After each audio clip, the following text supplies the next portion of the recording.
El dato peque del trueque de hoy. La Ley Federal para la Prevención e Identificación de Operaciones con Recursos de Procedencia Ilícita y su relación con la Ley de los Impuestos Generales de Importación y Exportación.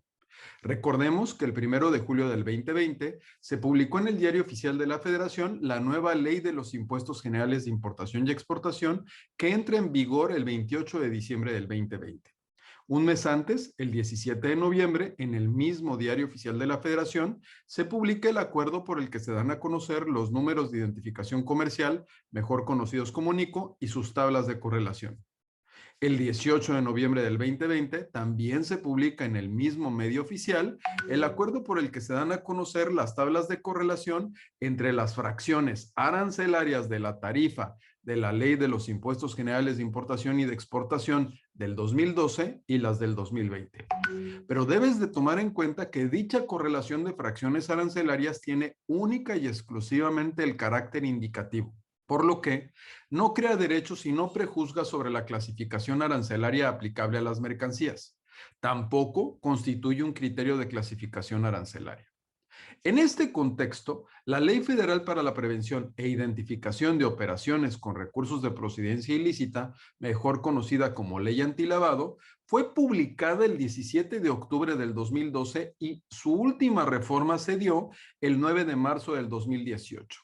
Particularmente para los que nos dedicamos a la materia aduanera, la fracción 14 del artículo 17 nos va a establecer qué actividades van a ser consideradas vulnerables y por consiguiente van a ser objeto de identificación mediante un aviso,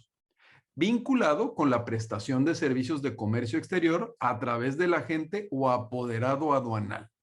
que tenga la autorización para promover por cuenta ajena el despacho aduanero de mercancías en los distintos regímenes aduaneros que establece la ley aduanera.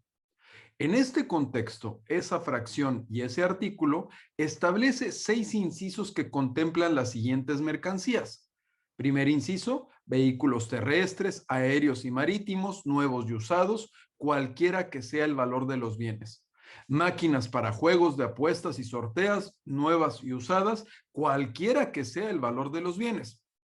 Equipos y materiales para la elaboración de tarjetas de pago, también cualquiera que sea el valor de los bienes. Joyas, relojes, piedras preciosas y metales preciosos cuyo valor individual sea igual o superior al equivalente a 485 veces el salario mínimo vigente en la Ciudad de México. Obras de arte cuyo valor individual sea igual o superior al equivalente a 4,815 veces el salario mínimo. Materiales de resistencia balística para la prestación de servicios de blindaje de vehículos, cualquiera que sea el valor de los bienes. Por su parte, el artículo 30 del reglamento de esta conocida como la Ley Antilavado señala que las fracciones arancelarias que identifiquen las mercancías serán especificadas en el formato oficial que para la presentación de avisos determine y expida la Unidad de Inteligencia Financiera como una unidad administrativa de la Secretaría de Hacienda y Crédito Público mediante su publicación en el Diario Oficial de la Federación. Pero bueno, te podrás preguntar cuáles son esas fracciones arancelarias, ya que la ley nos brinda exclusivamente descripciones y el reglamento menciona solamente el concepto de fracciones arancelarias, pero no te dice cuáles son. Entonces nos tenemos que ir al artículo 7 de la resolución por la que se expiden los formatos oficiales de los avisos e informes que deben presentar quienes realicen actividades vulnerables, el cual establece que en el anexo 14 encontrarás los datos que deberás de declarar y en el anexo A el listado con las 214 fracciones arancelarias vinculadas con la Ley de los Impuestos Generales de Importación y de Exportación vigente hasta el 27 de diciembre del 2020. Es decir, esta ley del 2012. Debemos recordar que existe la obligación de los representantes en el despacho aduanero de asentar en el pedimento aduanal la clave del identificador OV y su complemento de acuerdo con los supuestos de aplicación que se indican en el apéndice 8 del anexo 22 de las Reglas Generales de Comercio Exterior para 2020 vigentes al día de hoy.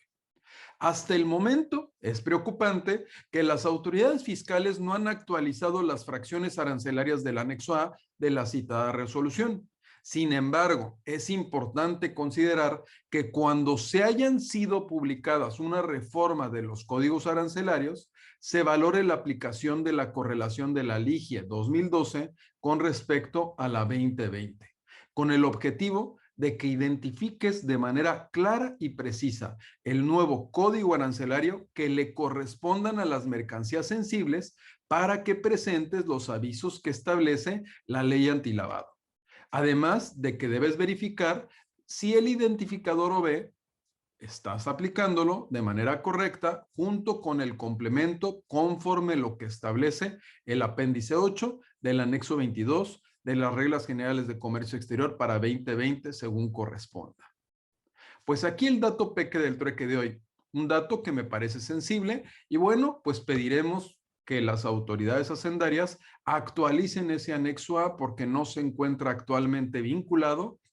y porque la correlación que hagamos nosotros a nivel fracción arancelaria, incluyendo el NICO, pues pudiera generarnos una contingencia futura, ya que recordemos que en la materia aduanera pudiera ser sujeto al pago de una multa por hacer o no hacer. Aquí el dato peque.